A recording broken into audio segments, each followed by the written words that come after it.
Hi, everyone. Thank you so much for joining. I can't believe another month has gone by and what a month it was. But we were here to NFP Friday for the April payrolls report. So lots to discuss. Let's head straight over to the charts because I think that's telling us everything we need to know. Now, these are E-minis. So the S&P 500 E-mini future. So obviously US markets aren't open right now. As you can see, they are rising yet again. It has been a stunning rally over the last 2 weeks, and they have made a stunning comeback, particularly US stocks. The worst sold off stocks, the likes of the tech companies, the Magnificent Seven, they've really led this rally higher as well. So we're seeing a bit of a switcheroo around from risk off to risk on the last couple of weeks. And what's interesting to me is that this is continuing even as we have this big economic risk, so this big economic unknown. So we've got, we're seeing strong earnings reports as well from some of those tech giants, not from Apple. Now, Apple's shares are expected to open lower today, and that comes on the back of a bit of a disappointing earnings report. Now, you might have read about them. I will only talk about Apple shortly because I don't want us to miss payrolls, but I think it's worth noting that they did beat expectations on revenue and net income and EPS, but they reported lower than expected sales in China. Now, some of that was down to tariffs. They said they'd take a $900 million hit because of tariffs. But the risk is actually that Chinese consumers are very, very savvy and they like their tech features. The iPhones in China still don't have the AI features that iPhones do elsewhere in the world. So Chinese consumers are just buying other things. So that is a big problem for them and is a bit of a structural issue. Obviously, there's politics in there as well because China won't allow Apple access to give just to essentially allow them to have the AI features on their phones, but they've got a real problem out there.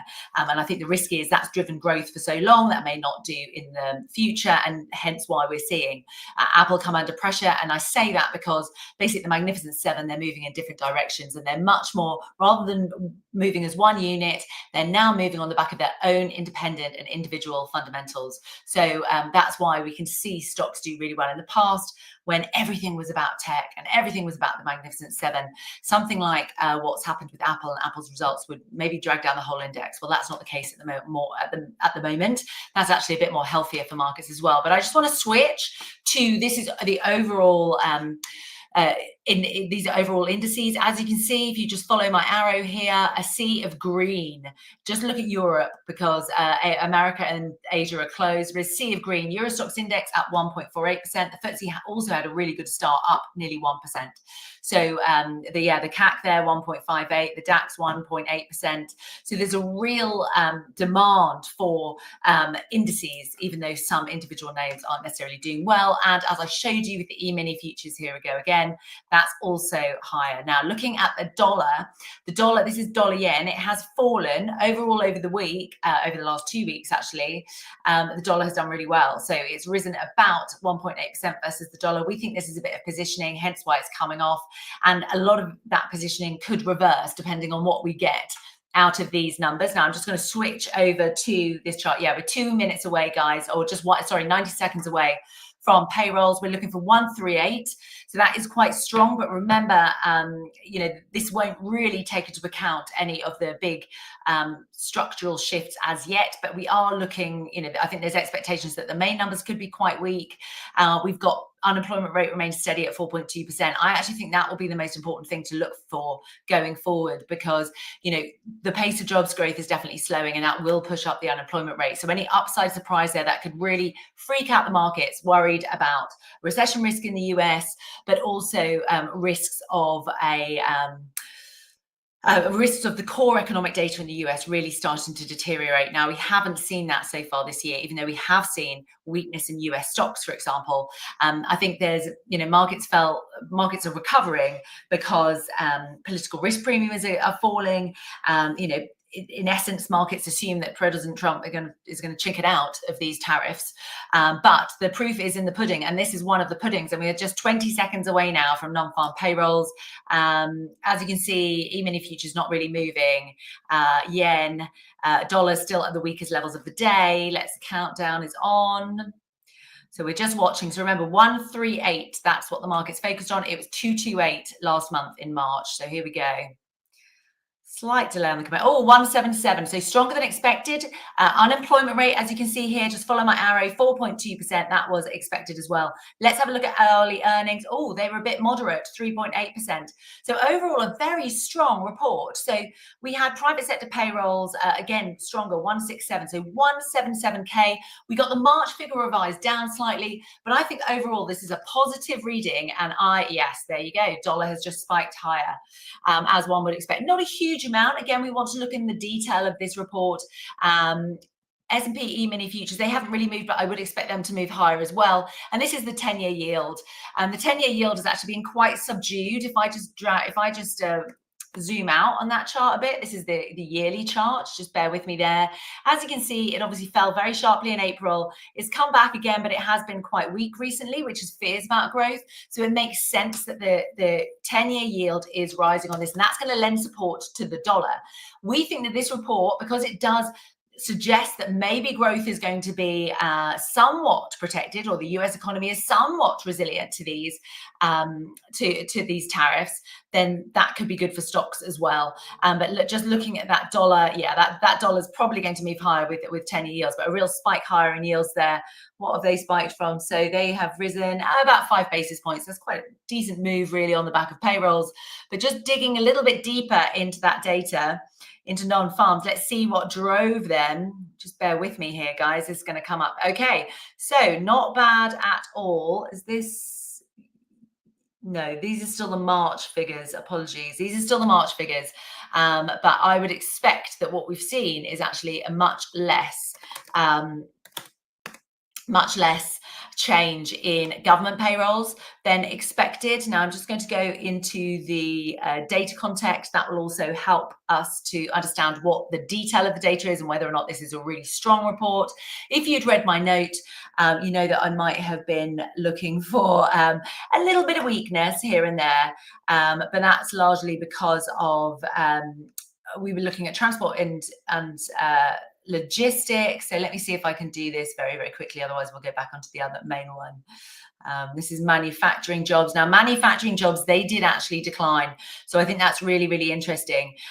Goods producing sector, though, wow. So that is 11. So that, they've had an increase in jobs relative to March. Now, that's interesting, I think, because that would have been the area where retaliatory tariffs on the US could really hit that hard. We've also got China figures there as well. Now, I'm not going to bore you with that kind of word salad, but we are just going to take a look at this 10-year yield. That is a really quite a big rally up there now. So that is spiking higher. Again, the dollar is attempting to make a move higher, but it's not really getting very far. Now, it is obviously Friday. It's the May Day bank holiday, certainly here in the UK later on. I don't know if that's really having an impact, but it does suggest that there's just a little bit of hesitancy in pushing that dollar higher. Oh, sorry, bear with me, guys. I will push this back. So we have got just that little bit of hesitancy to push the dollar too high. It's a bit whipsawy. And then we also, let me just get back to the main page, because that's something that I think would be better for me to do on my own, because it is a lot of data to go through. Changing manufacturing payrolls, they were basically flat. And the 3-month average is 155K. So that's really, really interesting, because that is up actually over from compared to March. So, jobs are moving in the right direction. Now, there was an expectation, if you read our note earlier today, that, actually a lot of people just look through the April payrolls report. And the reason why is because they think May is going to be the really important one.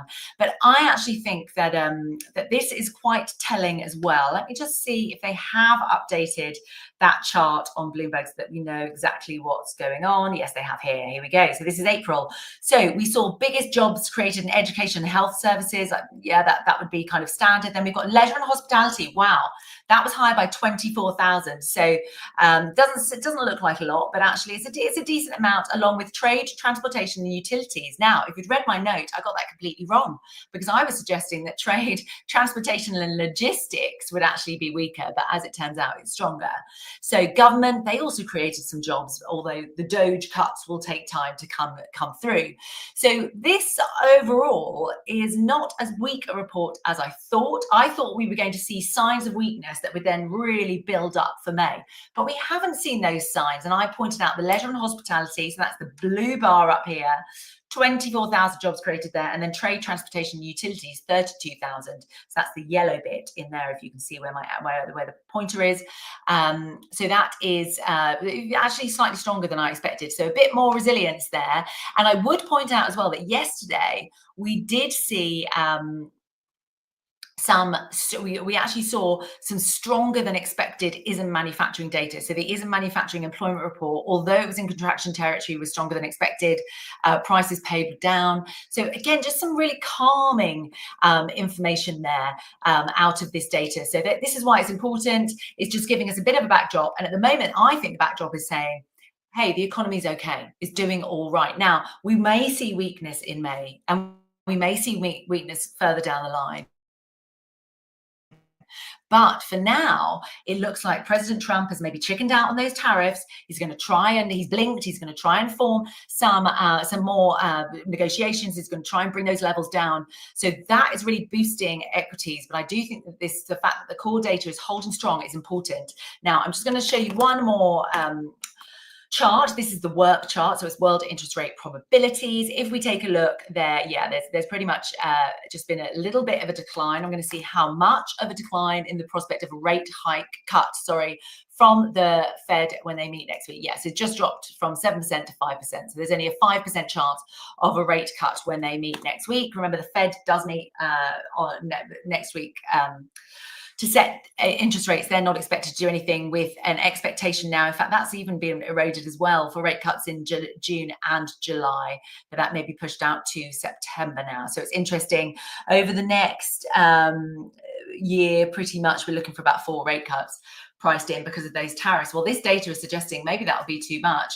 Let's take a look at that yen again, because I am interested in why it hasn't moved higher. I'm going to just take a look at the euro as well. Of course, this is euro US dollar, so we would expect this one to come down, and it has come down actually a little bit more than dollar yen. Then dollar yen has rallied, so it's trading around about 113.20-ish. Just under, but it had been as high as 113.55. So we have dropped about 30 points on the back of this, and it's really taken a bit of a knock, as you can see, the intraday trade for euro dollar. If I just zoom out on that, you can just see what that actually means in kind of a bigger scope. So euro's had a fantastic run the last couple of months, really, really strong against the dollar, but it is backing away from that 114 level. And I think today's data could just make that just a little bit harder. World equity indices as well. Yeah, European indices have, they're higher anyway. And then the E-mini futures, that isn't a live feed, so there's no kind of point looking at that. But we would expect the E-mini futures have done very well. This is the yield as well. So again, moving higher on the treasury yield. So I think that's really interesting. Why don't I look at cable as well, since we are in the UK. So again, you would expect that to back off a little bit as well. Let me just bring up the chart there. Largely because of, again, that kind of slight strengthening in the dollar. It's a little bit mixed. The FX market really is, the FX market is, I think, just really cutting its positions into the weekend, rather than this being some reaction that people think is bad in the economic data. I think that payrolls report is pretty strong. But if I just go back to today, so this is the dollar versus the G10 over the past week, so this week. So as you can see, when the all the red bars show where the dollar has made gains, the green bar is where the dollar has made losses. So the Aussie dollar and the CAD, they're up versus the dollar this week, but not by much. The CAD just by 0.1%.